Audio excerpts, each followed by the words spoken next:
നെല്ലിയാമ്പതിന്റെ താഴ്വാരം കൊത്തിട്ടി ഡാമിൽ തൊട്ടാണ് ഒരുപാട് ടൂറിസ്റ്റുകളൊക്കെ കയറാറുണ്ട്. അതുപോലെ ഈ സഹകരണ സംഘത്തിന് അംഗങ്ങളുടെ കയ്യിൽ കുറേയധികം സ്ത്രീകൾക്ക് ജോലി കൊടുക്കാൻ.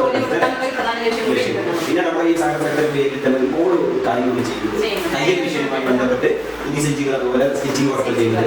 കൂടാതെ ഇപ്പോൾ നമ്മൾ തുടങ്ങിയ സഹകരണ സംഘത്തിന്റെ പേരിലുള്ള പേപ്പർ പ്ലേറ്റ്, പാള പ്ലേറ്റ്, ഏല പ്ലേറ്റ്, ഇവിടെ ധാരാളം ഈ നെന്മാറ ആ ഭാഗത്ത് നല്ല ഒരു ഒരുപാട് കൃഷിയിടങ്ങളുണ്ട്.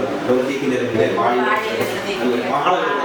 ഇതെല്ലാം നമുക്ക് ഉപയോഗപ്പെടുത്താനാണ് വിശേഷിച്ചാൽ എന്റെ ഒരു സംബന്ധിച്ച് കുറെ ആളുകളുടെ ജോലി കൊടുക്കുക, ഈ പ്രോഡക്റ്റ് നമ്മൾ വാങ്ങി എക്സ്പോർട്ട് ചെയ്യുക. ഇതിനെ സംബന്ധിച്ച് വളരെയധികം സപ്പോർട്ട് കൊടുക്കണം. അത് തന്നെ നമുക്ക് ജോലി തരണം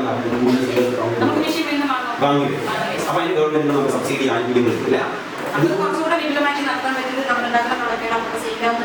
കൂടുതൽ നമ്മളെ സഹകരണ സംഘം ഈ പാലക്കാട് തന്നെ അട്ടപ്പാടി മേഖലകളിലുണ്ട്. അപ്പൊ അവിടെ സഹകരണ സംഘം നല്ല രീതിയിൽ